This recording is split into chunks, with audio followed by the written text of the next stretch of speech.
Evelyn Mutan dari kelas 5 SD Mutis Manggar. Hari ini saya akan membacakan cerita yang saya buat dengan judul Petualangan Bertumbuh. Petualangan bertumbuh. Seorang gadis cantik jelita yang terlahir di sebuah keluarga kaya raya. Kehidupannya dikelilingi dengan harta kekayaan, dan dia selalu dimanjakan oleh orang tuanya sejak kecil, yang membuatnya menjadi seorang anak yang nakal dan manja sampai pada umurnya yang ke-17. Ialah Sierra. Sierra, dengan nama panjang Sierra Erina, adalah seorang anak dari keluarga kaya raya, tepatnya di Jakarta. Ia merupakan anak tunggal dari keluarganya, sehingga orang tuanya sangat menyayanginya dan memanjakannya sejak kecil. Karena hal itu juga, dia tumbuh menjadi seorang anak yang nakal dan manja sampai pada umurnya yang ke-17. Orang tuanya selalu membujuknya dan menasihatinya agar menjadi seorang yang mandiri dan bertanggung jawab. Tetapi, ia tetap tidak menunjukkan tanda-tanda berubah. Melihat putrinya sebentar lagi akan beranjak dewasa, orang tuanya pun sangat cemas dan khawatir. Akhirnya, setelah berpikir panjang, orang tuanya pun ingin mengirimkannya ke latihan khusus pramuka agar ia dapat menjadi seorang yang mandiri dan bertanggung jawab. Sierra yang belum pernah mengikuti kegiatan seperti ini tentu saja menolak. Orang tuanya pun membujuknya dengan tawaran sebuah mobil sebagai hadiah jika ia berhasil lulus dari latihan khusus pramuka dalam waktu 1 bulan. Akhirnya, Sierra pun setuju untuk mengikuti latihan tersebut. Di sana, Sierra diatur dan dilatih dengan sangat ketat dan disiplin. Sierra merasa sangat tidak nyaman, tetapi di sini ia tidak dapat mengatakannya kepada siapapun. Suatu hari, saat latihan di hutan, ia diam-diam mendengarkan barisan sendiri saat tidak ada yang melihat. Awalnya, ia merasa sangat senang karena sudah tidak bisa diatur dan dikendalikan lagi. Tetapi beberapa saat kemudian, ia mulai merasa takut.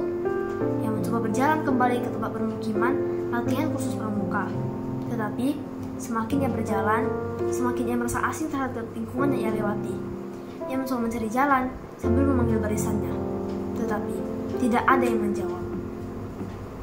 Akhirnya, dia pun menyadari, sepertinya ia tersesat sendirian di sebuah hutan yang begitu besar.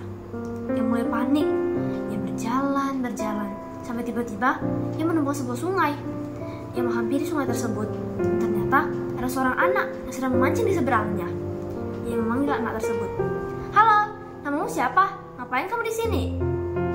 Anak itu menengok ke arahnya. Ia terdiam sebentar, lalu berkata, "Iya, halo," dengan suara yang sedikit gemetar. Sierra sangat heran melihat reaksinya. Lalu ia berkata, "Kamu gak usah takut. Aku bukan orang jahat. Aku tersesat di sini. Kamu tahu jalan ke pemukiman latihan khusus pramuka gak?" Anak itu berkata, Oke, tapi maaf ya, aku gak tahu jalannya." Sierra menghela napas, lalu berkata, "Ya udahlah. Ngomong-ngomong, kamu lagi ngapain? Tinggal di mana? Oh ya, namamu siapa? Maaf ya, nanyanya agak kebanyakan. Kepo soalnya." Anak itu tersenyum sebentar, lalu berkata, "Iya, gak apa-apa kok. Aku lagi mancing. Tempat tinggalku di sekitar sini. Kalau nama, terserah kamu kok mau panggil aku apa. Aku gak punya nama." Sierra terkejut mendengarnya. Selama hidupnya, ia pertama kali melihat orang yang tidak memiliki nama. Lalu ia berkata, "Aku panggil kamu Ana, gimana?" Anak itu terlihat sedikit kaget. Lalu ia berkata, "Ana? Bagus banget, akhirnya aku punya nama." Sierra sangat senang melihat dia menyukai nama tersebut. Lalu Sierra berkata, "Oh ya, ngomong-ngomong, aku belum perkenalkan diri ya. Oke, sekarang aku mau perkenalkan diri. Perkenalkan, nama aku Sierra. Aku dari Jakarta. Dikirim ke sini buat ikut kursus pramuka. Lalu, aku tersesat di sini. Terus ketemu kamu." Ana tertawa mendengarnya. Tiba-tiba, pancingan Ana seperti tertarik sesuatu. Ya, sebuah ikan besar. Makan siang hari ini. Ana terlihat sangat senang, sedangkan Sierra terlihat sedikit takut. Ikan yang masih hidup? Bahaya gak? Bisa gigit orang? Tanya Sierra. Mendengar itu, Ana tertawa terbahak-bahak. Ia berkata kepada Syera, "Gak bahaya kok Syera, gak bakal gigit orang. Kamu takut ya?" Katanya sambil mendekatkan ikan tersebut ke Syera. Syera terkejut dan berteriak, "Ah, jauhin, jauhin!" Ana tertawa sambil berkata, Iya, aku jauhin." Katanya sambil menjauhkan ikan tersebut dari Syera dan menaruhnya di ember. Syera pun menghela napas. Ana mengajak Syera untuk makan siang bersama. Awalnya Syera sedikit jijik melihat bahwa makan siangnya adalah ikan tadi. Tetapi setelah dipanggang dengan api, ikannya itu terlihat sangat lezat. Ia pun mulai tergiur. Akhirnya mereka pun makan ikan bersama. Malam pun tiba. Sudah saatnya tidur. Ana mengajak Syera untuk menginap di rumahnya. Syera setuju. Sesampainya di sana, ternyata itu hanya sebuah rumah gubuk biasa, sangat berbeda dengan apa yang dipikirkan Syera. Walaupun tidak sebagus rumah yang ia tinggal, tapi ia tidak memilih untuk menginap di sana. Walaupun ia dapat menerima keadaan seperti ini, tetapi sebagai anak yang dimanja sejak kecil, tentu saja banyak masalah yang dihadapinya di lingkungan seperti ini. Hari pertama masih sangat menyenangkan, tetapi hari kedua sudah mulai muncul masalah, seperti soal kebersihan, keterbatasan sumber daya, tuntutan kemandirian, dan lain sebagainya. Itu semua membuat Syera merasa sangat tidak nyaman. Pada pagi hari, "Pagi Ana, hari ini sarapannya apa? Terus mau mandinya gimana?" tanya Syera setelah bangun dari tidur. Ana menjawab, "Ini," sambil menghidangkan 2 buah apel dan segelas air. Syera merasa sedikit kecewa, tetapi ia tidak memakan sarapannya. "Oke, aku harus selesai sarapan. Sekarang mandinya gimana?" tanya Syera. Ana membawanya ke sebuah danau sambil membawa ember. Ia mengambil air dengan ember lalu membawanya ke rumah. Ia menuangkan ke sebuah ember besar di sebuah ruangan. Itulah kamar mandi. Ia berulang-ulang mengambil air sampai ember besar itu penuh. Lalu ia berkata, "Nah, sekarang kamu mandi di sini dengan air ini ya." Walaupun tidak terbiasa, Syera tidak menggunakan air itu karena tidak mempunyai pilihan lain. Setelah mandi, ia pergi mencari makanan bersama Ana. Ana mengajarinya berbagai cara bertahan hidup. Syera mendengarkannya dengan serius dan seksama, karena ia tahu sekarang sudah bukan latihan lagi, melainkan benar-benar sebuah tantangan bertahan hidup dalam hutan. Walaupun susah, tetapi setelah beberapa hari, ia mulai merasakan manfaatnya. Ia menjadi lebih sehat dan kuat, badannya beraroma segar dan alami, dan sekarang ia sudah mulai belajar mandiri, serta dapat mengurus dirinya sendiri. Bahkan, sekarang dia sudah bisa membantu anak dalam hal-hal kecil, seperti membuat sarapan, membantu anak menyiram tanaman, dan lain sebagainya.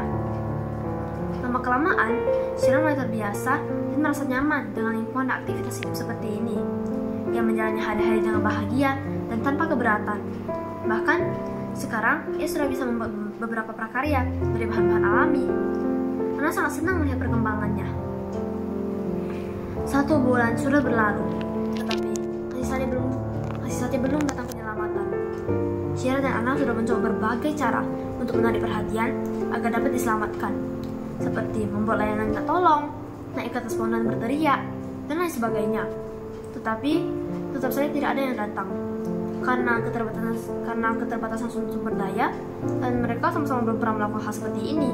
Mereka tidak tahu apa yang harus mereka perbuat lagi. Tapi walaupun belum dapat diselamatkan, setidaknya Syera sudah terbiasa dan dapat bertahan hidup di lingkungan seperti ini.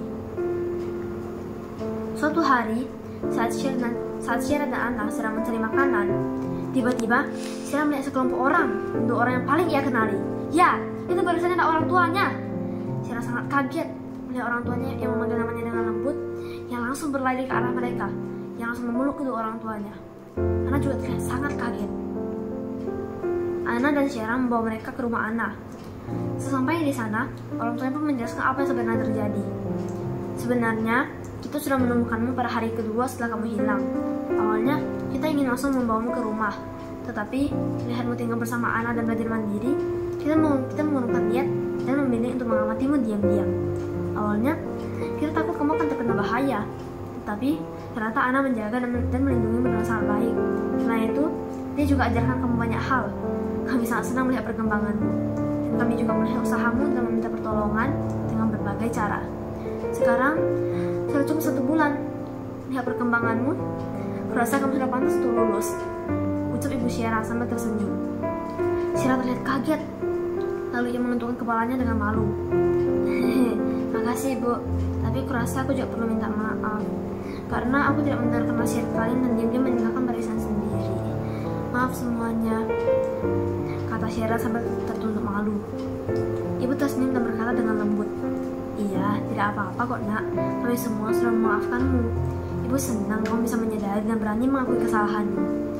Syera pun berterima kasih kepada barisannya dan orang tuanya karena mau memaafkannya. Ana, makasih ya, kamu udah ngejaga Syera dengan baik selama ini, ucap Ibu Syera. Ana tersenyum dan berkata, ya Tante, sama-sama. Saya juga senang kau berteman dengan Syera. Bahkan nama Ana aja diberi sama Syera. Ibu Syera berkata, baguslah kalau kalian senang bertemu bersama. Mendengar kata ibunya, Syera berkata, makasih ya kamu udah baik dan mau berteman sama aku. Sambil tersenyum.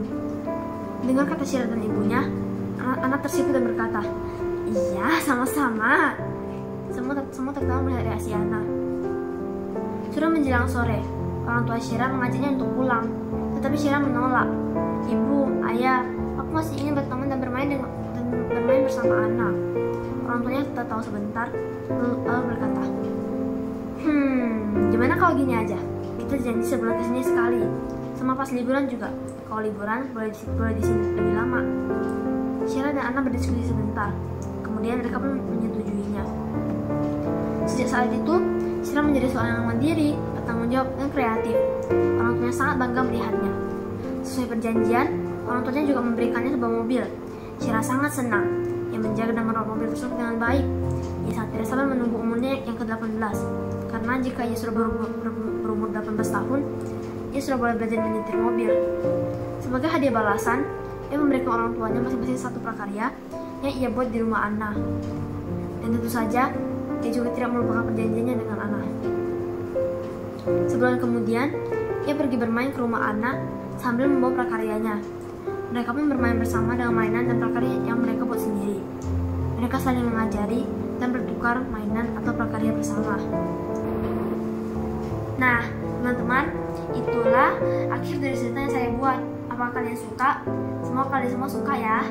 Nah, segitulah video kali ini. Terima kasih dan sampai jumpa. Bye-bye.